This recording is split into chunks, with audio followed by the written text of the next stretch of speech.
All right, and we're gonna go on ahead and start now. We'll have, I'm sure, a couple of people join in late, and the rest of the class. Some folks are going to be out tonight, so they can catch up with us at a later time. Um, every week, I'm going to ask you guys to recite the four-way test of the things we think, say, and do. So, who has that available? Jesus, would you recite the four-way test of the things we think, say, and do, please? Sure. Four-way test. Is it the truth? Is it fair to all concerned? Will it build goodwill and better friendships? Will it be beneficial to all concerned? Awesome, thank you. Who has been utilizing the four-way test?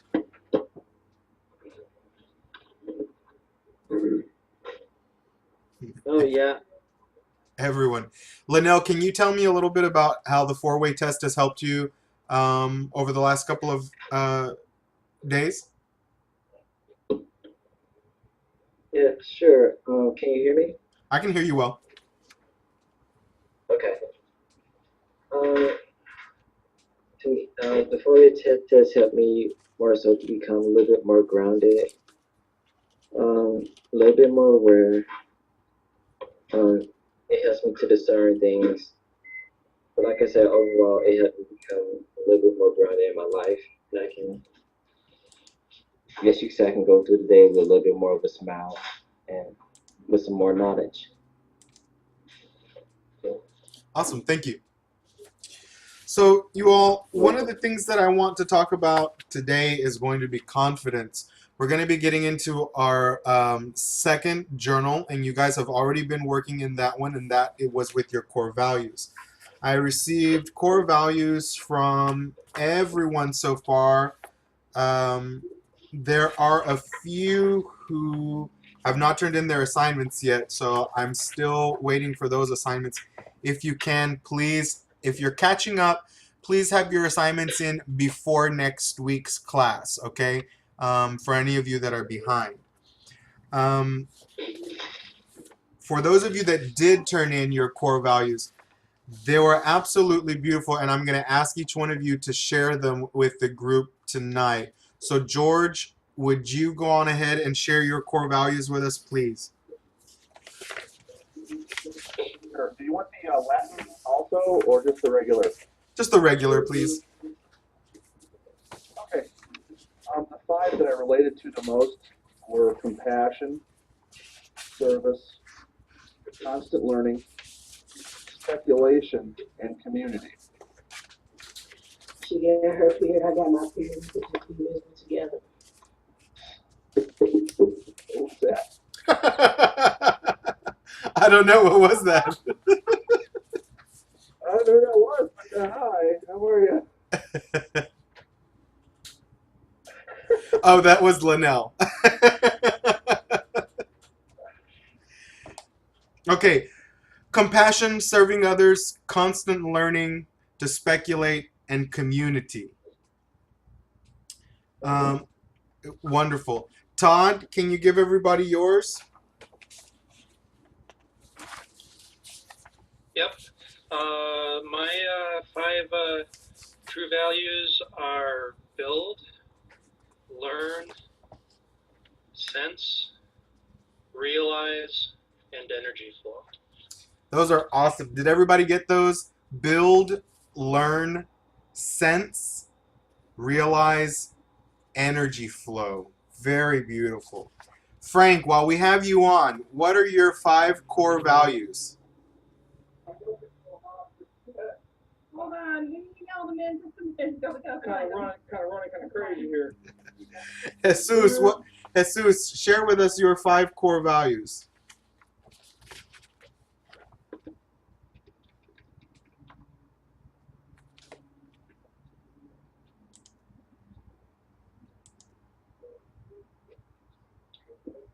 You were muted. I'm sorry.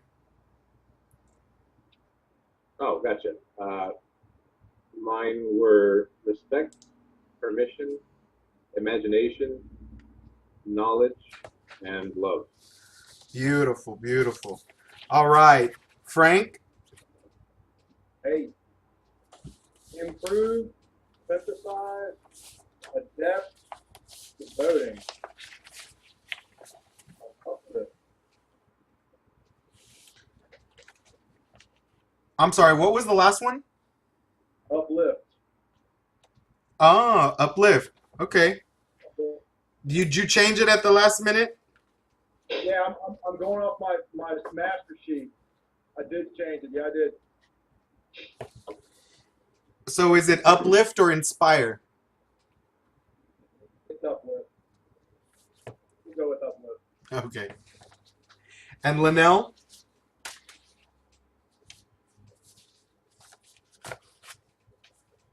Okay, mine were guide, augment, part of community, be aware, and discern. Beautiful, beautiful. And Roxanne, yours?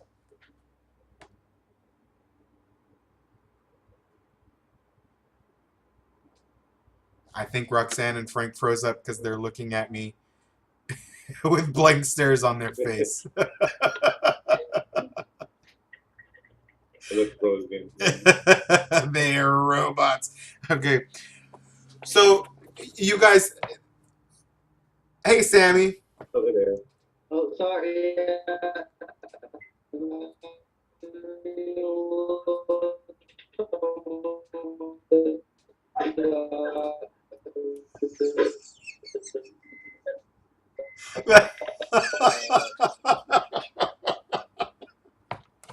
Video I'm going to show you just how deep the rabbit hole goes. Hi, Sammy. And then he's gone. Okay. So, doing the core values, you guys, this is a really interesting one. And what's really interesting is that you first had to go through and find 20. And then after you found 20, you had to minimize that down to 5. How well do you identify with those 5, George?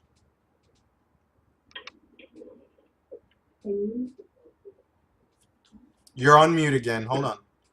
Stuff that. Oh, okay. Hello? We can hear Can you you. hear me? Okay. Okay. No, it was very important to me.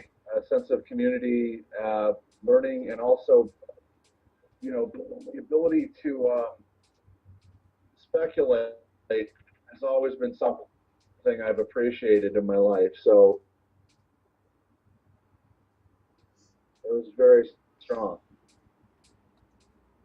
Did it teach and so Todd, this question is for you. Thank you, George.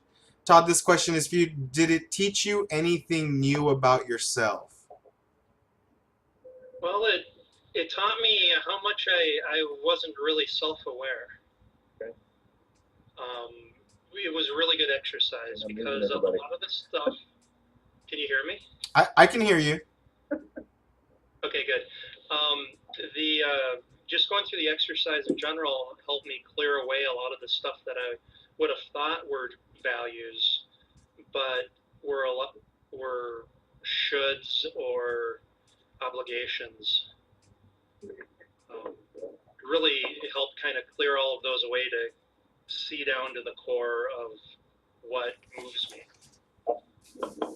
Jesus, how did the 5 core values benefit you in seeking out your 5 core values? Well, at least 2 of them, the first 2, especially permiso, are values that my grandfather raised me with from a very young age. So they were kind of imprinted upon my consciousness very, very early.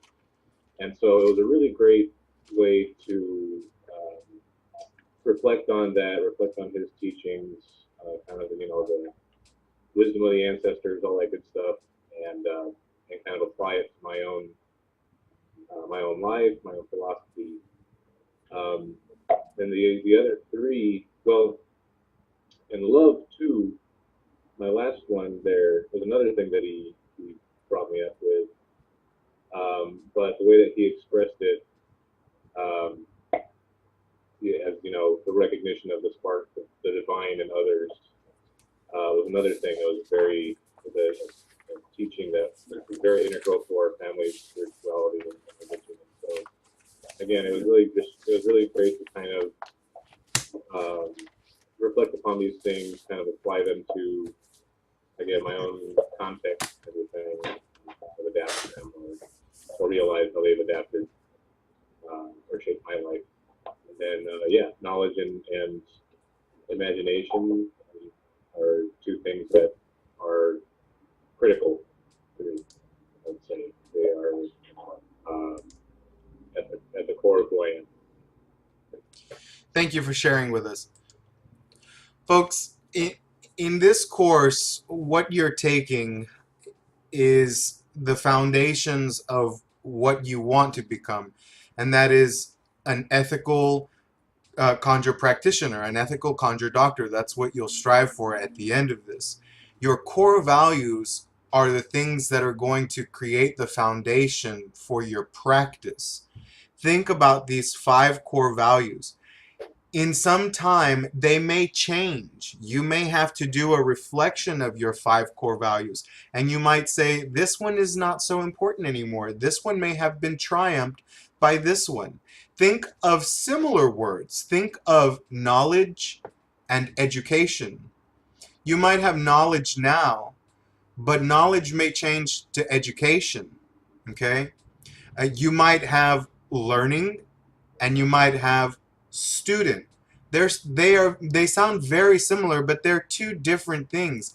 Learning means that you're continuously receiving information. Student means that you're actually learning from an individual. Those can be core values too. Make these 5 core values that you have, or as Jesus did, highest virtues. I like the way you titled that, highest virtues. Um, Take these and really focus on them this next week. You have 5 core values and you have 5 work days: Monday, Tuesday, Wednesday, Thursday, and Friday. Okay? I want you to spend this weekend thinking of how you can enhance each one of those values on a different day. So core value number 1, Jesus, you have respect. So on Monday, really focus on respect on that day, on Monday. And then on Tuesday, focus on permission. And watch yourself. Watch what you do. Now, Linnell, I'm really proud of what you did with your assignment. You defined it, and then you translated the entire sentence into Latin. That was amazing. You were only supposed to translate the word, though, the core value, the word. So thank you for translating the whole sentence into Latin. That gave me an interesting read. But yours is guide, okay? Your first one is guide. Very interesting. Can you say guiding to me is to take hold of the person who needs a little light in the darkness and help them harness their inner fire. Can you explain just a little bit on that, please? Sure. With these, first they took me back to like my childhood. So where I'm from, I grew up in a very hard neighborhood. Um, so my mom instilled some of these in me, and for example, she took it upon herself to guide me. Being a single mother, a strong threshold for me to gain knowledge. She took it. She saw what I had. She saw the potential that I could do. And not just her, the people within my community, my teachers, my friends, they saw this light, this power, what they wanted to grow, and so they took hold of me and they pushed me. They told me to not give up. It's been some hard times. I cried, but people around me lift me up. And it's not just me, those who they saw who can move their community, who could push me to people in my generation to be more. That's what it means. They lit that fire they ignited it. They made us more passionate for what we want, for what we could do for this world, and for the people that we love and care. So that was guiding us for me, guiding us to help those we care for, to push, to rise them above, and to see them succeed in life. But you know they could do. Beautiful, beautiful. Um, you know, folks, like I said, these core values are going to be your foundation of your practice, and they will evolve. But I want you to do something. And as we're talking, I'm going to give you certain things that will be your assignment for the week. The one I just gave you was, and I'll explain it a little bit more in detail of what I'm asking from you, is each one of your core values. Visit one daily for the next week. Linnell, guide is number one for you. Jesus, respect is number one. So one, two, three, four, and five, Monday, Tuesday, Wednesday, Thursday, Friday, and focus on each one of those daily and document them. How am I practicing it, and how can I improve it? Also, folks, you've already said that, Jesus, you said this comes from your grandfather. Linnell, you said your mom has instilled some of these in you. Most of these core values that we have been instilled in us from people that we know, people that we admire, people who have shaped us throughout our lives. So that's something that I want you guys to identify this week as well. Where did these core values come from? Was it something that was just naturally inside of you, or was it something that was naturally taught to you? Think about that for a while. And the other thing that I want y'all to do, if you're not doing it already, is I want you to take an 8.5 by 11 piece of paper, just a regular sheet of paper, and write your four-way test. And take another piece of paper and write your 5 core values and post them where you will see them every day. Every morning when you get up, or evening if you work evening shifts. But every time you get up to start your day, those should be the first things you see, and those should be the first things that you tell yourselves. You must develop a strong sense of ethics when you start working with other people and their lives. You have to seek self-improvement, finding your core values and identifying them and defining them, and then defining them in your life is that practice of knowing who you are. Enhancing your core values is to seek the improvement in which you need. So enhance them. Think about them. Think about how you will use them. Think about what they will do for you in your life, how they will affect you, but also how they will affect the people that you will serve. Not all of you will serve people in the same manner. Some of you may have small businesses at home where you make soaps or oils or poppets or mojo bags, conjure hands, whatever. Some of you may be writing literary papers to share education with people. And some of you might just be regular people at home who have everyday lives and walk normal paths and yet still offer this service to people out of the kindness of your heart. Why? Because you know how and you possess the skill on how to do these things. But you have to do it with ethics. Okay? Does anybody have any questions so far? Anybody have any thoughts or something they'd like to share? Go ahead, Frank. Well, remember you have to unmute your microphone, guys. All I did. We got you. Go ahead. I noticed that as I picked mine out, like you asked me, Inspire, I ended up with like a lot more than 5. So I ended up like kind of shifting them around a little bit. And I mean, while they're similar, they do lock together, but they also do operate independently of one another. So I'm gonna probably have to continually, sift them down to get down to 5. But I'm at 5, but I'm seeing it shift already. Thank It was you. a very good exercise, like Todd said. It made me feel like And that's okay. You know, like I said,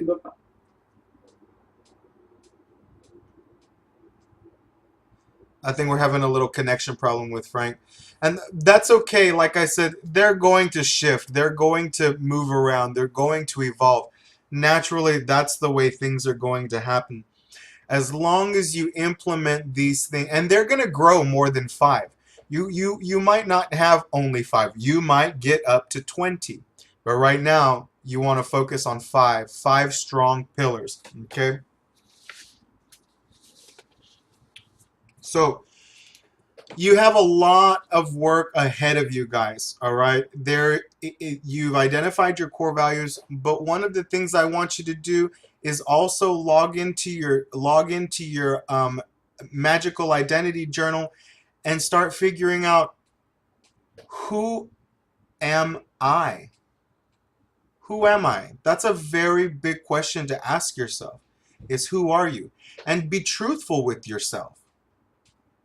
If you are an art, let's just say you are, how do I say this? Who am I? I am Oscar Gonzalez Yitzira. And that's how you start. You are George Sulea. You are Todd Forrester. You are Linnell Hayes. And you are Cameron. Everybody say hi, Cameron. Hi. Everybody's on mute. Hey. So that's the question that I want you to ask yourself is, who am I? And be truthful with yourself. You have to learn to be truthful with yourself before you can be truthful with others. This is where we practice. This is where we have the foundation in our practice as being conjure practitioners. If you stand true to yourself, you can stand true to others. You can stand true in your work, in your practice, and everything that you do. Okay? So ask yourself that question. Open up to one of the pages and right at the top, who am I?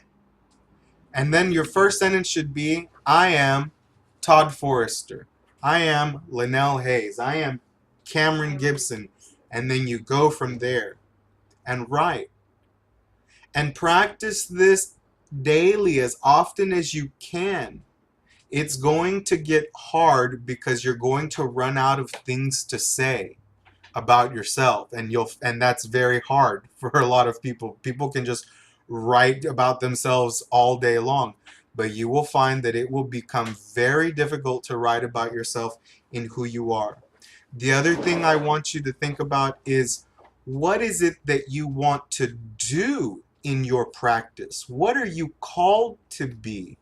Are you called to be a conjure doctor?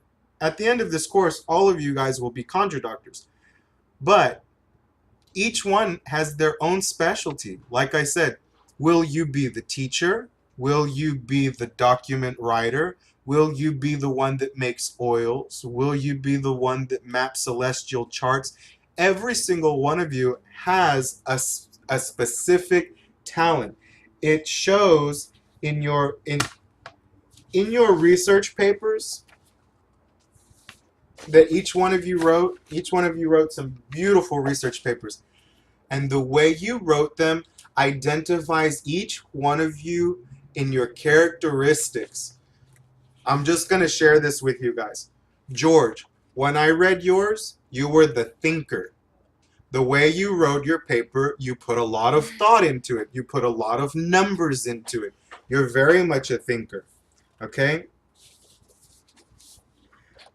Linnell, the way you wrote yours, the appreciation that you had for this bird, you're very much a young spirit. You see? Who else do we have? Oh my goodness. Jesus, I really enjoyed reading your paper because I learned a lot from your paper, and you did a lot of research on it. I wrote on yours, El Profesor, you know. Cameron. What can I say? At Cameron, and I haven't finished reading all of them. They're all really good, so I have more to read. At Cameron, yours was all about healing. Yeah. So it's very reflective of what you are, a nurse. Yeah. You know, every single one of you has your own characteristics. You have your own styles. Frank, I'm in the middle of reading yours. Yours is absolutely, you know, Frank, you are the conversationalist because I read your essay here, and I swear you're talking to me because this is exactly how you talk to me is the way you write. You're a conversationalist, you know. And so you're all doctors on many different levels, and each one of you with your own talents, whether one is called to heal, or one is called to teach, or one is called to think about it, one may be called to formulate on it. But together, you're all a community. Every single one of you together are stronger than other people. And one of the things I want to focus on tonight is you've built your foundation on your ethics and your values with identifying your 5 core values and defining them. And this week you will refine them and you will enhance them. But one of the things you must build is your confidence. You cannot perform conjure if you are not confident. Just write it. Conjure equals confidence, and confidence equals conjure. You must be confident. There cannot be an ounce of doubt. Doubt leads to fear. And if you have fear, you are able to give the enemy the advantage over you, both physically and spiritually. I'll share this with y'all. Not too long ago, I went to do a regular house cleaning. It was just supposed to be cleansing the house. Well, not unfortunately, it turned a little different. There was an evil presence in the house, and the presence took hold of the person whose house I was cleansing. When you have, I'm 5'7", y'all, and about near, you know, and the guy who I went to go see was like 6'4", muscular, you know, big guy. And when something like that walks through the door and you're 5'7" and they just start speaking in tongues, you get a little something down here has a little bit of fear of, oh shit, you know. Those are the moments that you have to fight. You have to be strong in those moments. You have to be confident. You have to say, oh shit, but here we go. Okay? It is good to have a little fear inside of you. Your confidence must overcome that fear.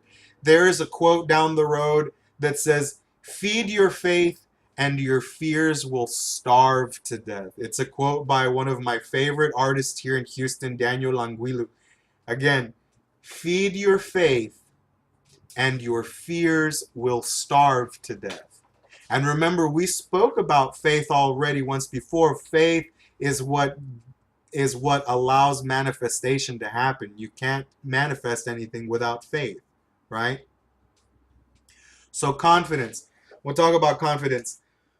There was a document that was shared with me by my mentor, Tony Bettina. That is the one who helps me in my daily life to build confidence and progress and whatnot. So I want to share this document with you guys, and that's the one that we have here in the share menu. Okay, and who can pull that up for me, please? Isn't the software nice now that we have? 12 things truly confident people do differently. And I think you're going to be really amazed at what you read here. But, and so just for some clarification on this document, I did not write this. My mentor did not write this. I don't know who he got it from. So yes, George. I'm sorry. Go ahead, George. You are muted. That's okay. I'm having trouble going through the pages of the document. Would it be possible to post that on Facebook page so I could print it out and look at it that way? I'll do it right now. Thank you.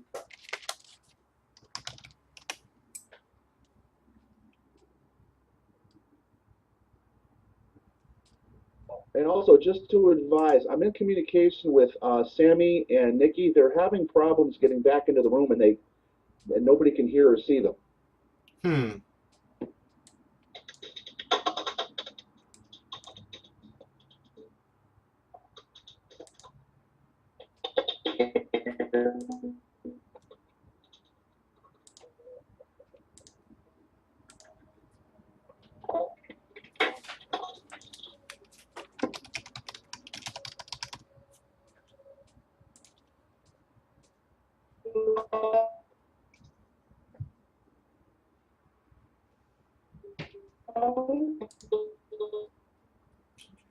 Okay, it's posted, George.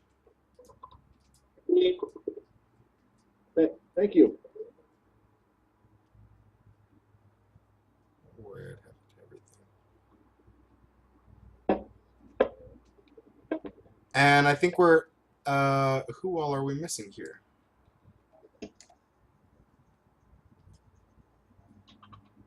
Linnell, are you there?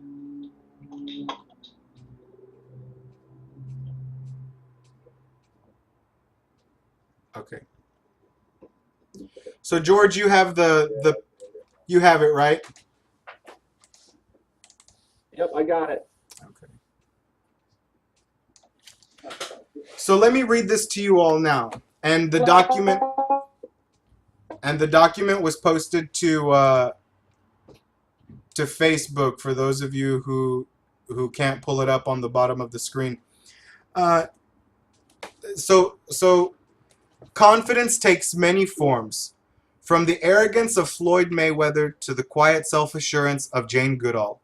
True confidence, as opposed to false confidence people project to mask their insecurities, has a look all on its own.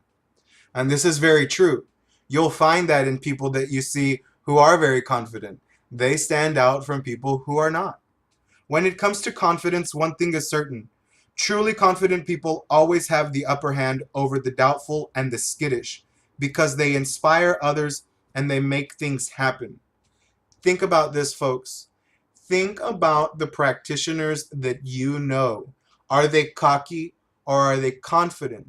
Do they inspire people to do better or do they belittle people? Okay? I think Henry Ford said it best. Whether you think you can or you think you can't, you're right. Ford's notion that your mentality has a powerful effect upon your ability to succeed is manifest in the results of a recent study at the University of Melbourne, where confident people went on to earn higher wages and get promoted more quickly than anyone else. This is very true.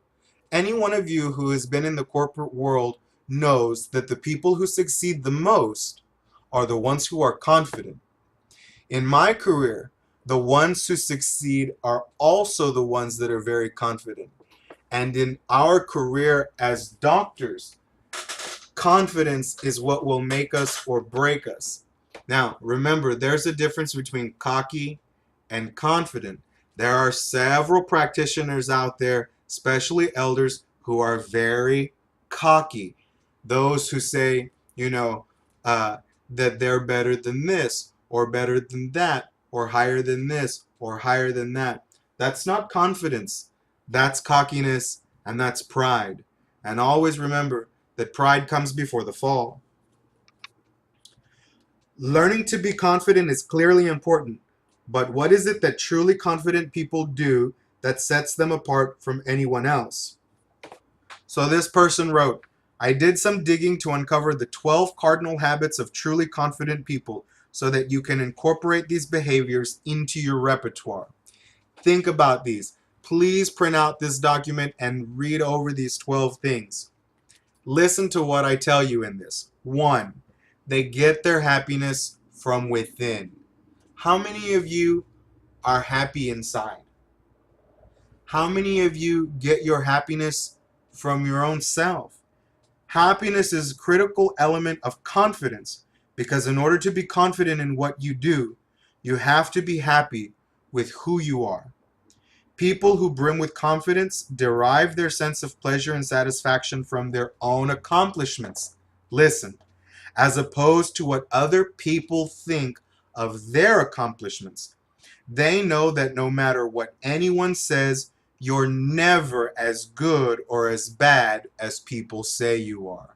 Okay? So, if people are talking shit about you in one ear and out the other, okay? It doesn't matter. The only reason why they would be talking any mess about you, you know, is because they're jealous. It's okay. People can be jealous, but don't feed into their jealousy. How do you feed into their jealousy? By entertaining their idiocracy, by entertaining their belittlement of you. Okay?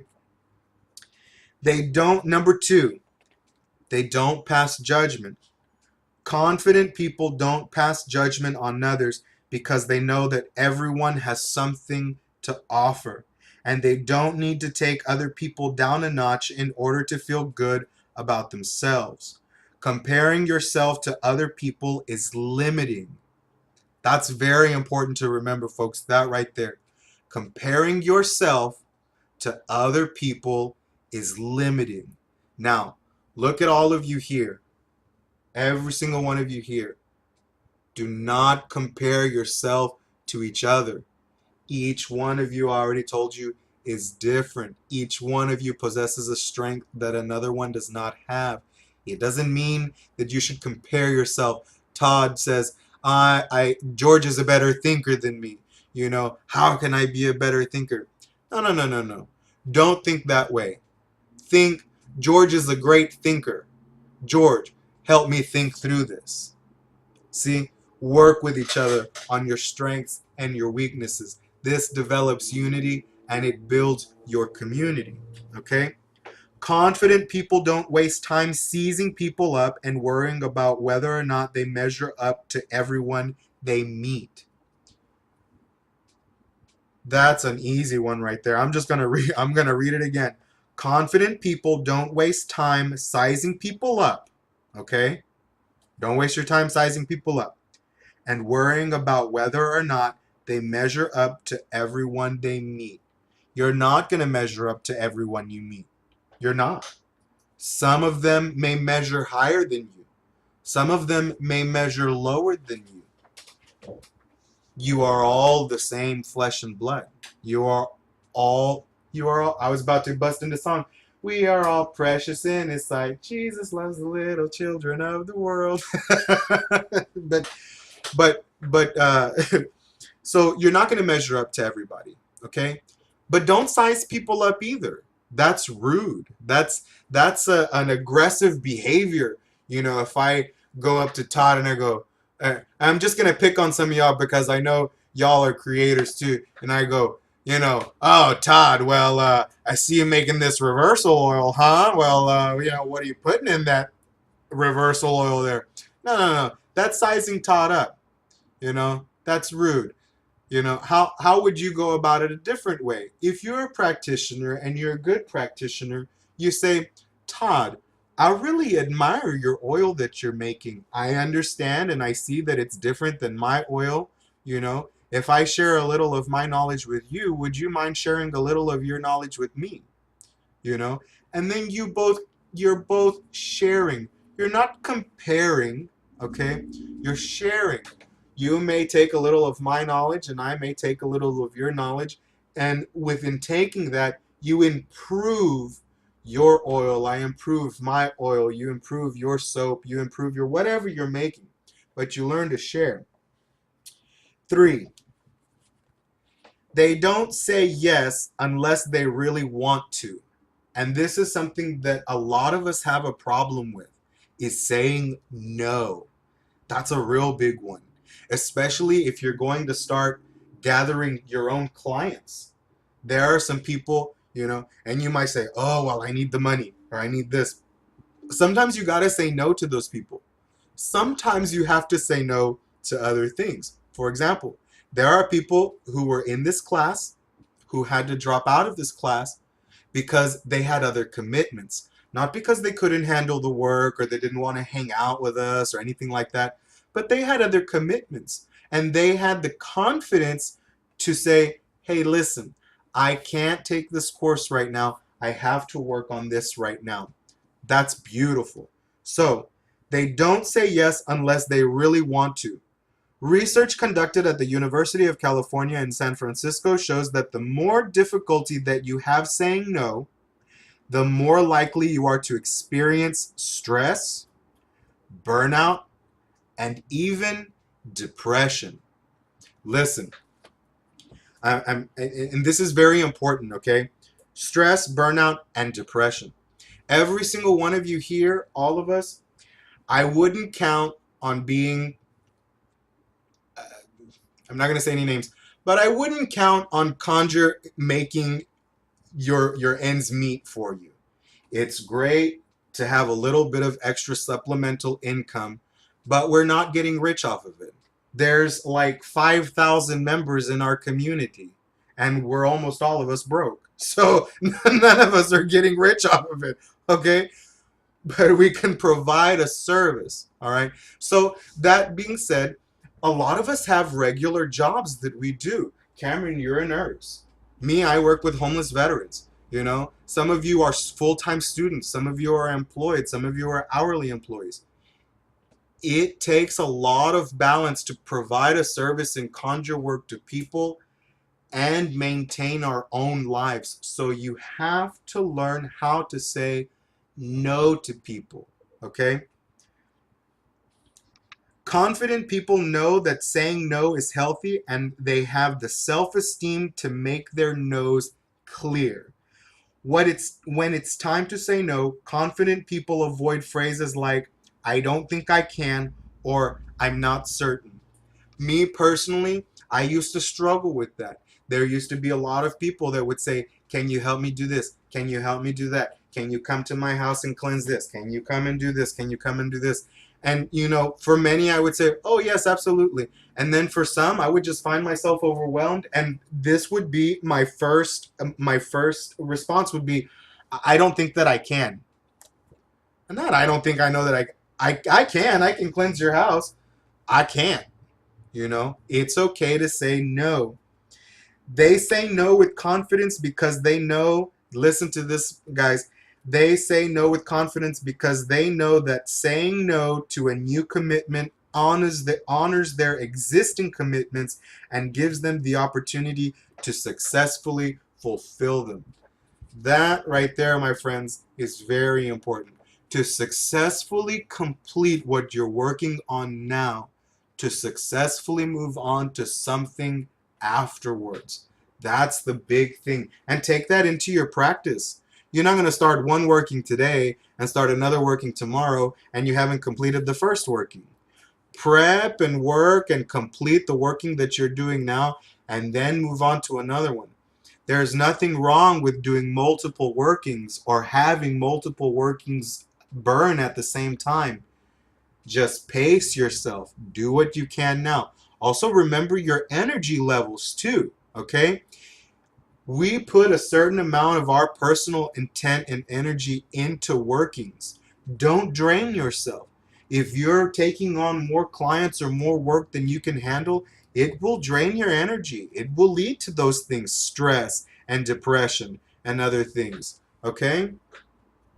George, would you read number 4 for us, please? And you're on mute, so please unmute yourself.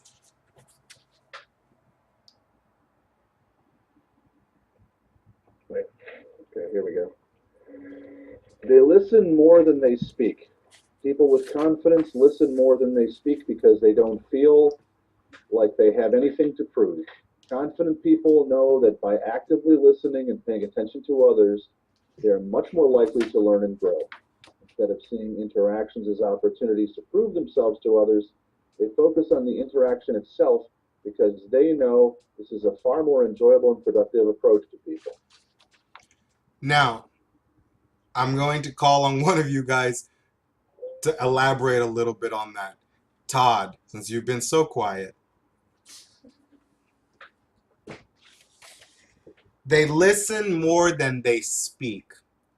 Okay? Just think about that. They listen more than they speak. Yeah, it's I've been in conversations with people where somebody's doing a lot of talking, but it's not really a two-way street.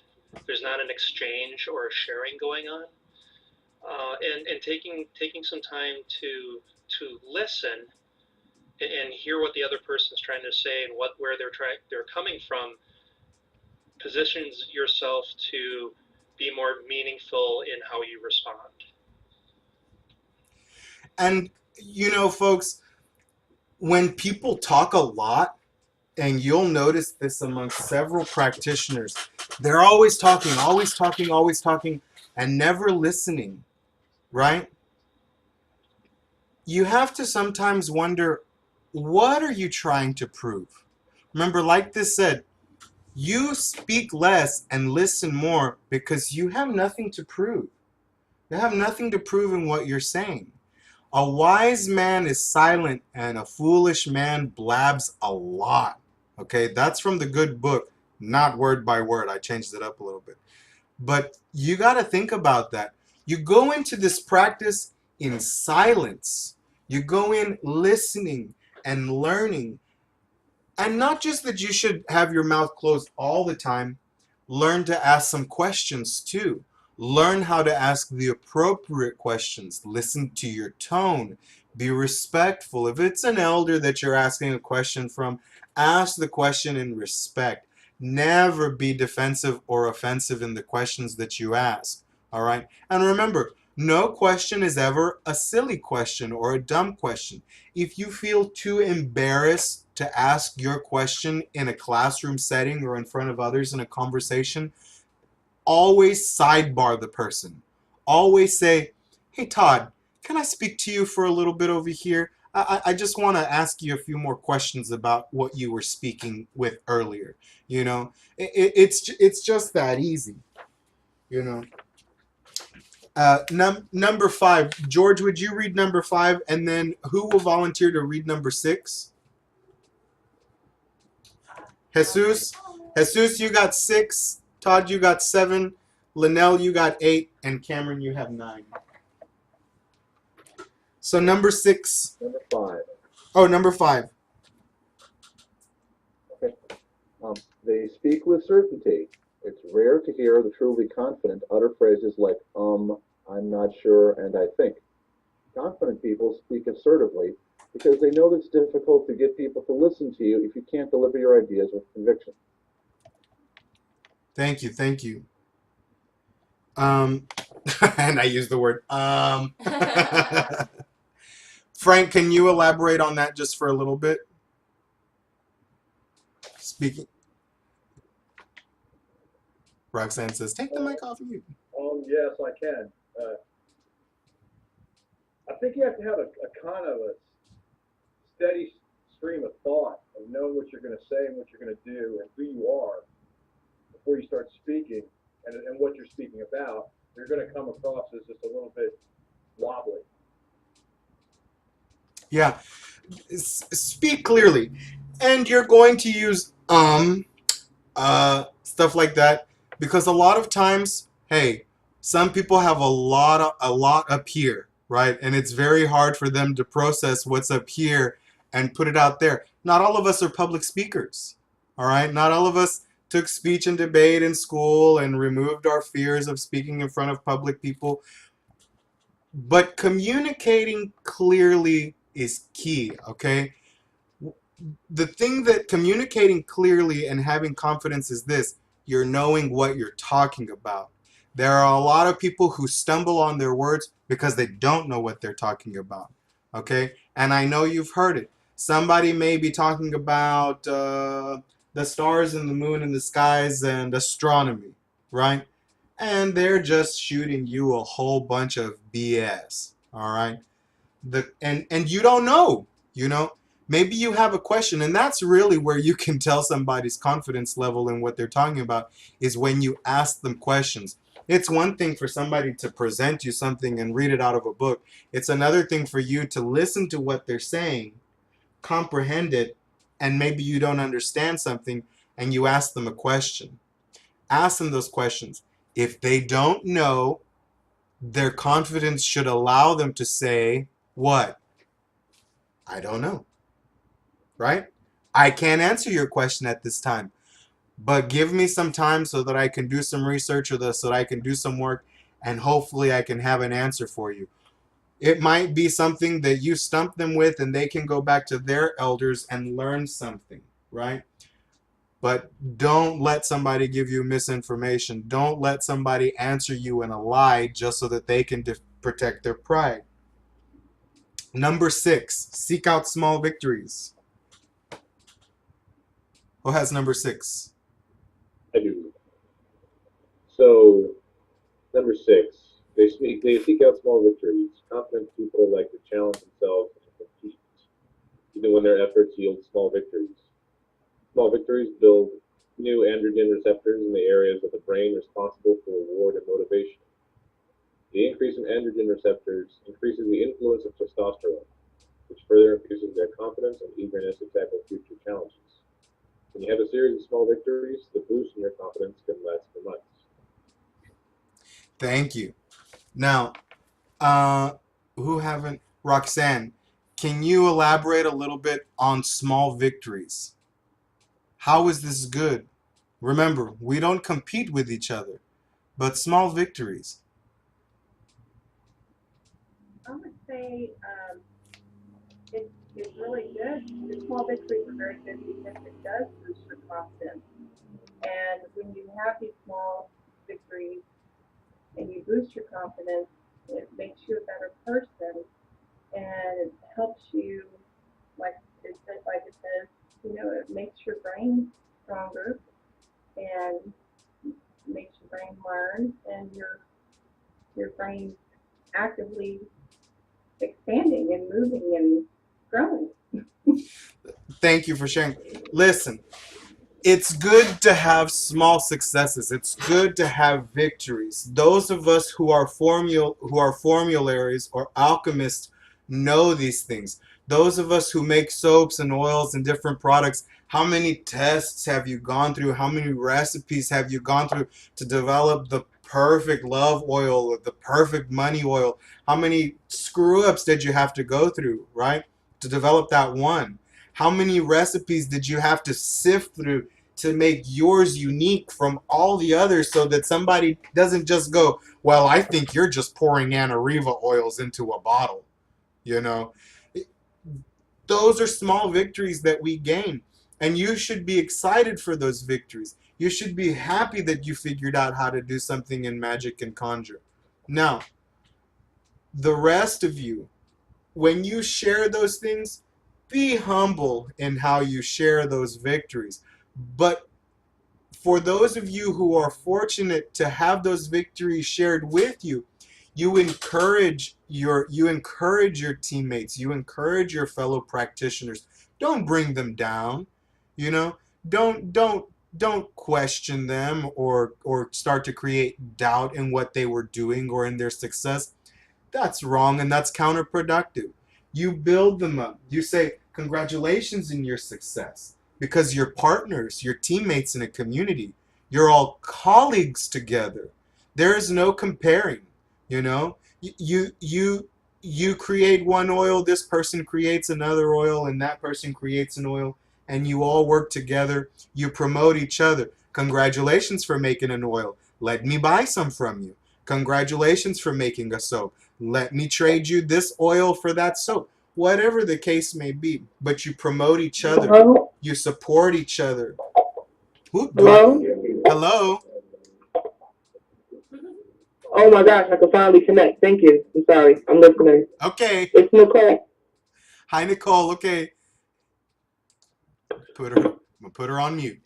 Um, So those are the small victories, and those should fuel you when you create a reversal oil, and it's the best one. Go on to create another powder, and go on to create another soap. And it just doesn't even have to be creating the tools of the trade. Maybe you formulated a spell, and that spell worked for somebody, or you formulated a conjure working. Those are small successes.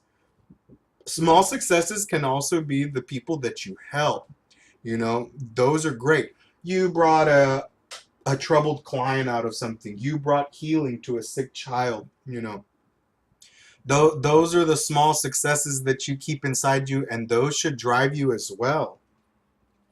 Number 7, please. Linnell, I think that's you. Who has number 7? Oh, Todd, go ahead. They exercise. A study conducted at Eastern Ontario Research Institute found that people who exercised twice a week for 10 weeks felt more confident socially, academically, and athletically. They also rated their body image and self-esteem as being higher. Best of all, physical changes in their bodies were not responsible for the uptick in confidence. It was the immediate endorphin-fueled positivity from the exercise that made all the difference. What does that mean? I'm gonna give you all the time to process that. But Todd, what does that mean? You're ready to answer. Well, whenever you're physically active, you feel good. You know, it's that being in a state of action and moving. The endorphins. You know, everyone here's worked out, right? Or gone for a run or a good bike ride or something like that. It just helps you makes you feel better. Instead of just sitting around and not moving and yeah. I don't know if any of y'all were paying attention to my page, my personal page, but I had posted some stuff on there about starting to work out and lose weight and stuff like that. As practitioners, we have to know we're not all gonna have 6 packs, and we're not all gonna be the ideal weight and, you know, body fat of what we're supposed to be and stuff like that. No. But we can all do something to be a little bit more healthy in our lives. This is being aware. Be aware of what you take into your body. Are we eating fast food all the time? Are we drinking sodas all the time? Are we cutting out greens, you know? Exercise is not the only thing. But there are other ways that you can keep your body active. Are you going for walks? This form of exercise is really good for the conjure practitioner. Why? Because when you go for walks, you notice the world around you. You're observant of things, right? Maybe you go for a bike ride. Maybe you go for a jog. You know, it doesn't mean that you have to lift weights all the time, you know, or do push-ups or anything like that. Not all of us are physically capable of doing the same things, you know. But we can all stay a little bit healthier. Healthy body, healthy mind, healthy spirit. You don't just have to exercise your physical body. Exercise can also be your practice. Are you exercising the things that you should be doing? If you are making soaps, are you exercising that knowledge? If you're making oils, are you exercising that? Do you just brew a batch here and then never make another batch? Or are you constantly working on recipes? Are you constantly cutting oils, figuring out, you know, what smells good, what lasts longer, you know, what has a more powerful effect? You gotta use it. What do they say? If you don't use it, you lose it, right? You gotta exercise. So now, number 9. No, that was, oh, actually, I'm sorry. Linnell, is Linnell back? Linnell has 8. Yes, I can't show my picture. Okay. Number 8, Linnell. Can you read that one for us? Yeah, sure, no problem. All right, number 8, they don't seek attention. People are turned off by those who are desperate for attention. Covenant people know that being yourself is much more effective than trying to prove that you're important. People catch on to your attitude quickly and are more attracted to the right attitude than what or how many people you know. And confident people always seem to bring the right attitude. Confident people are masters of attention diffusion.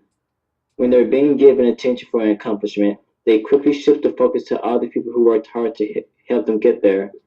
They don't crave the approval or praise because they draw their self-worth from within. That, folks, right there, okay, very important as a practitioner. All right, you got to think, and there are several practitioners out there that it's me, me, me, me, me. Look what I'm doing. Look at all of these great things that I'm doing. Look at all these people that I'm helping. Look at all these, things that I'm accomplishing. You know, is all that necessary though?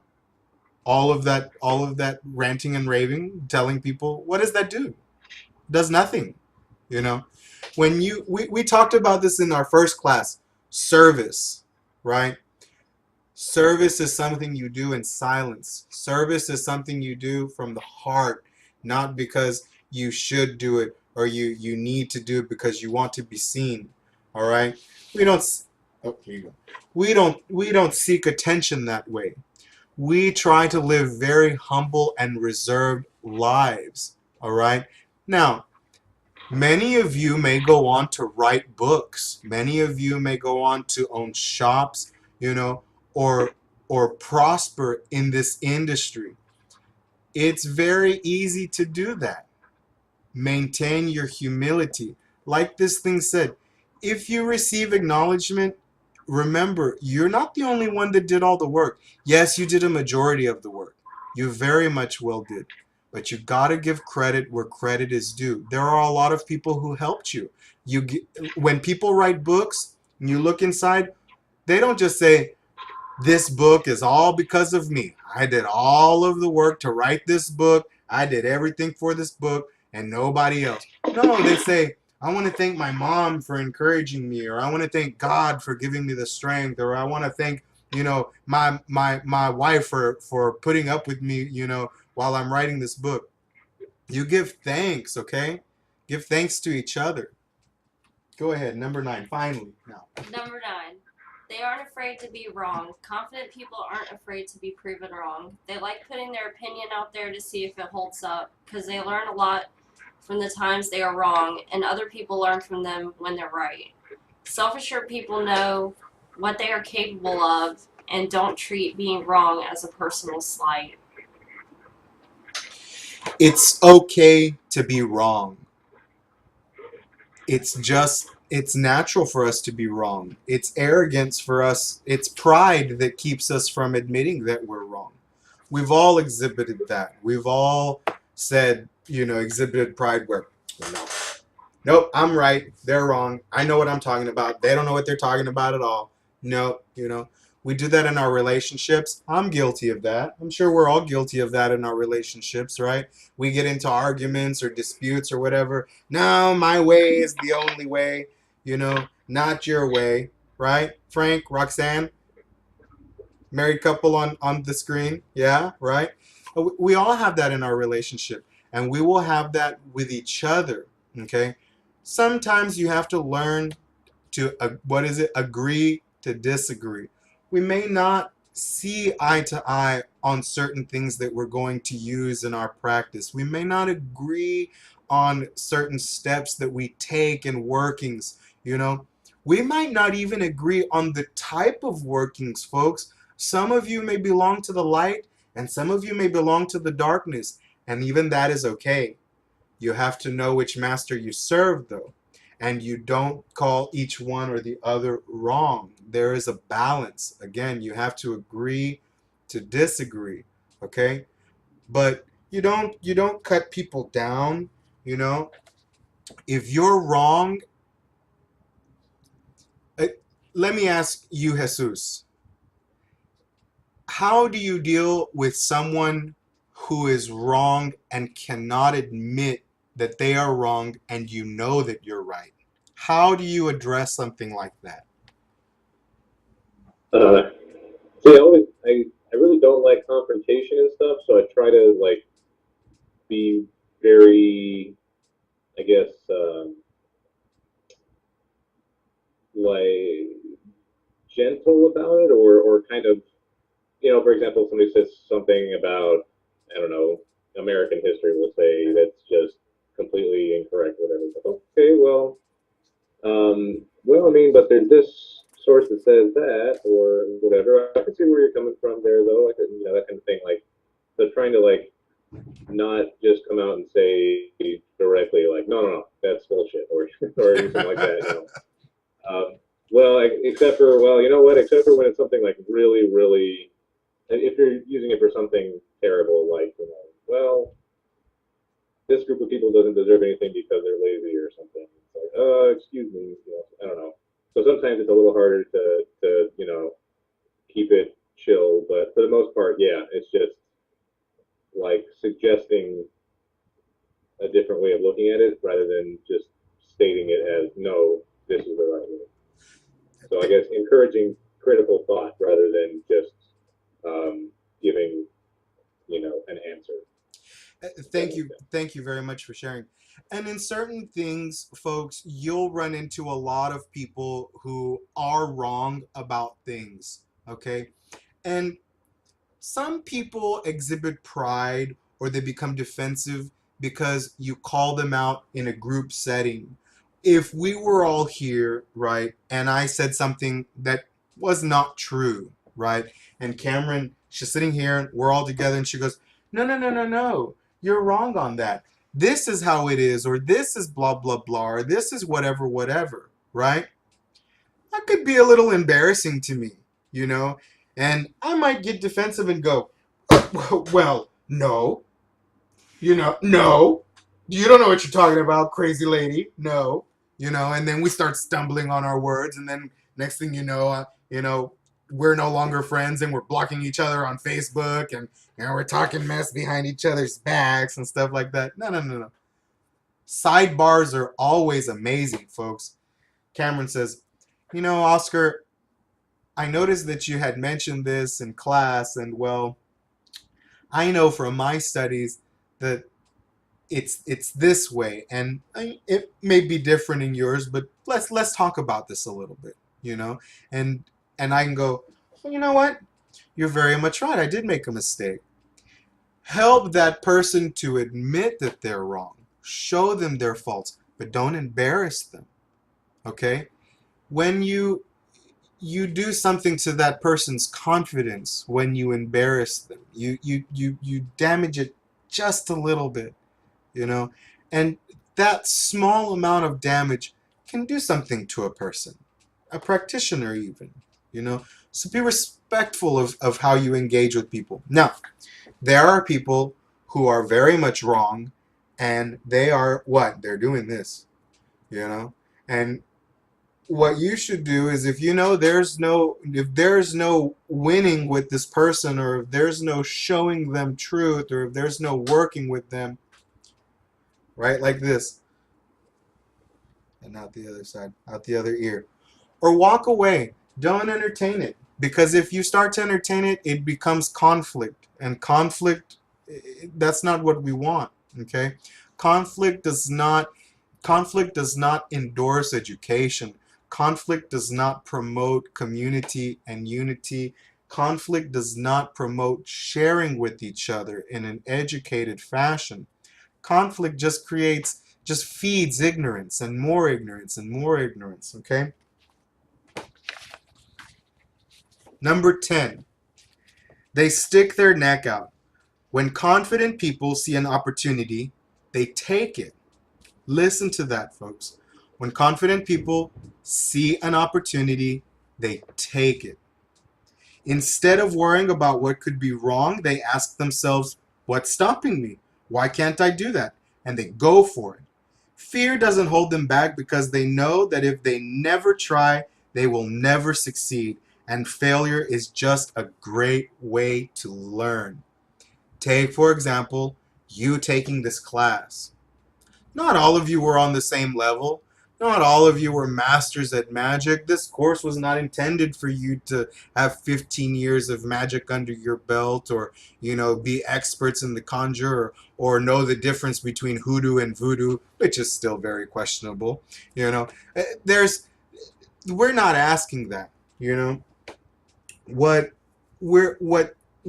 this course was asking of you was to seize an opportunity, and you all did it. Now, granted, y'all saw free, and y'all said, oh yeah, there's the class for me.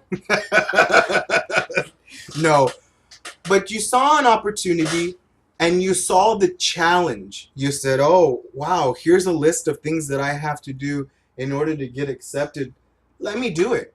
I don't know if I'll be accepted or not, but I'm going to try it. Here's my opportunity to challenge myself, and take myself to another level and to show others that I have this. So stick your neck out. Always take that opportunity. And remember, when one door closes, another door doesn't always open. Okay? When one door closes, that's maybe, and another one doesn't open, that's maybe because you got to check out what's going on here right now. There might be an opportunity right around you right here. Maybe the key is over here or over there. Sometimes not all doors are easy.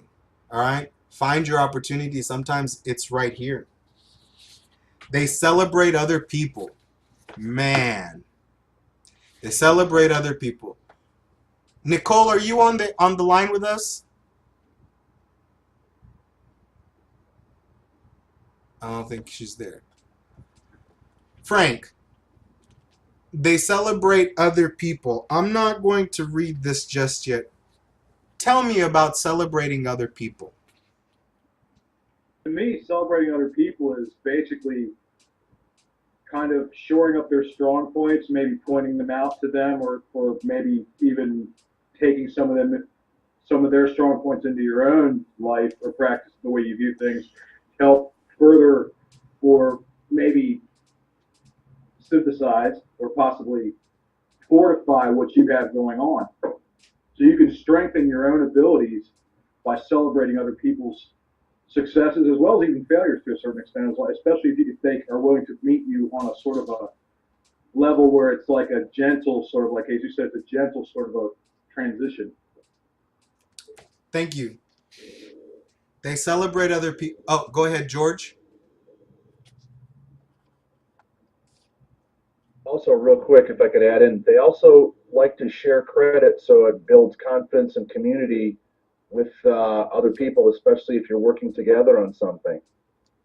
Very much so. Thank you. Let me read this for you all. And I want you to pay attention to this first line that I'm going to read.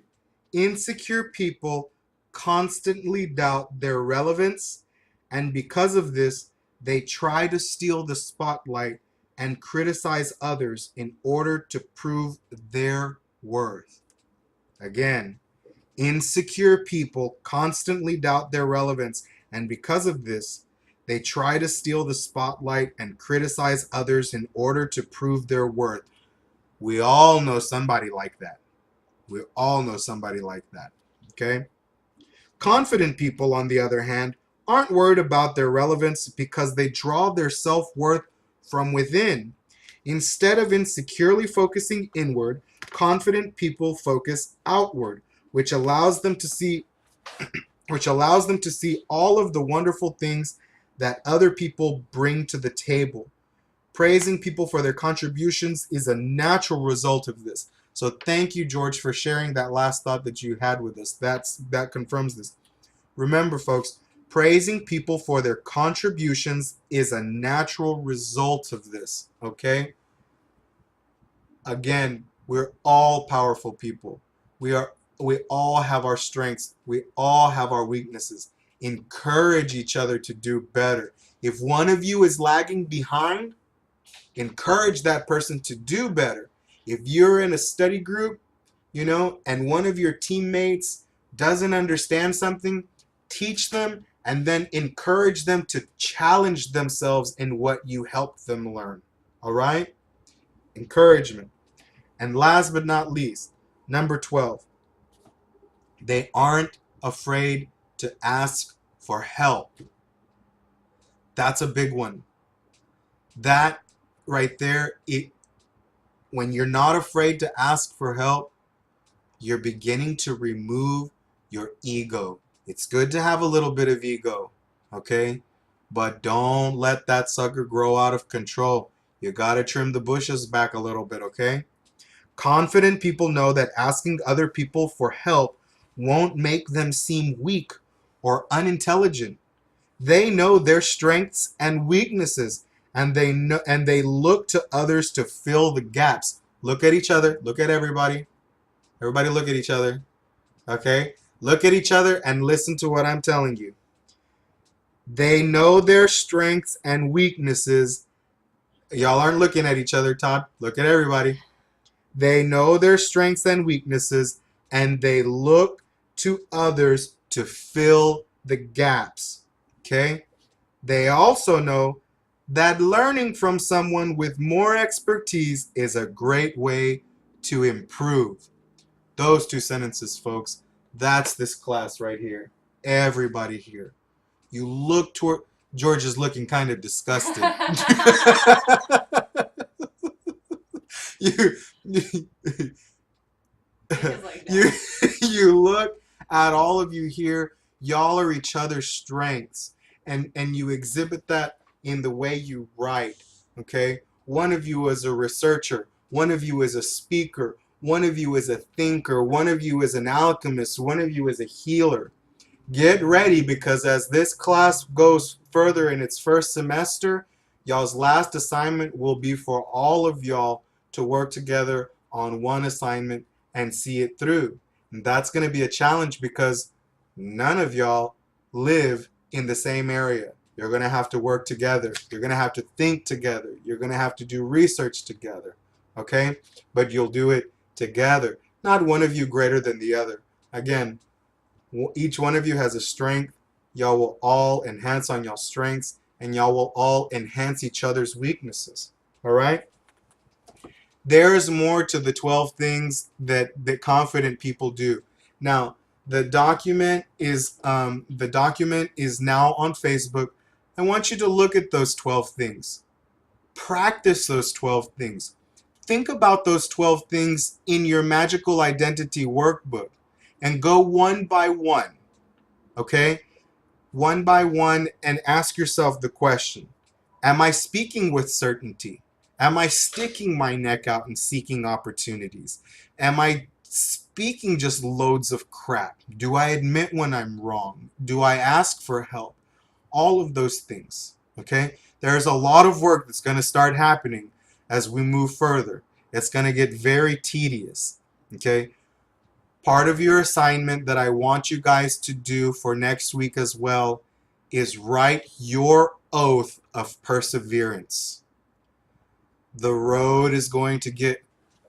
everybody know what perseverance means? Perseverance means to move on, to keep going, to keep moving forward, okay? So I wrote you guys an oath of secrecy for the class, so, okay? If you need to, use that as a format. But write yourself an oath of perseverance. Write it to yourself. Write it in your magical identity workbook. What is it that you swear to yourself to persevere, and why? And how will you hold yourself accountable if you don't see it through? You gotta learn how to start holding yourselves accountable as well. All right? Now, are there any questions? No questions in the room? Okay. Well, a couple of things real quick. First of all, happy birthday to Cameron. Thank you. So, yeah, I'm going to take everybody off mute real quick. So everybody... All participants are muted. Oh, all participants are muted. Well, Hey, everybody take your mutes off your microphones there. Okay. Awesome. Everybody, let's wish Cameron a happy birthday. Happy birthday, Cameron. Happy birthday, Cameron. Y'all are awesome. Thank you. And if you all will help me in embarrassing Cameron by singing happy birthday to her. Ready? 1, 2, 3. Happy birthday to you. Happy birthday to you. Happy birthday, dear Cameron. Happy birthday to you. She looks great for 21, doesn't she? Thank you. So everybody, I will post the video. It takes like 4 hours for it to upload to YouTube. So I'll post the recorded video to YouTube tonight. It should be uploaded by tomorrow morning. For those who missed class, who were having some technical difficulties, please check your connections on your end. I really think this was a great format to bring all of y'all together. It's so everybody can hear each other, everybody can see each other. And I had some issues this week with my lower back. So if y'all could keep me in y'all's thoughts and prayers, I'd really appreciate that as well. And I will see you all next Friday, same time, same mojo, same time, same mojo channel. All right. There might be a different meeting number, so we will share that on the page. All right. So good night, everybody. Have a great weekend, and everybody be blessed by the light and walk with knowledge in the darkness. I love you all. Good night. Night, everybody. Feel better, Oscar. Night. See you, Good night.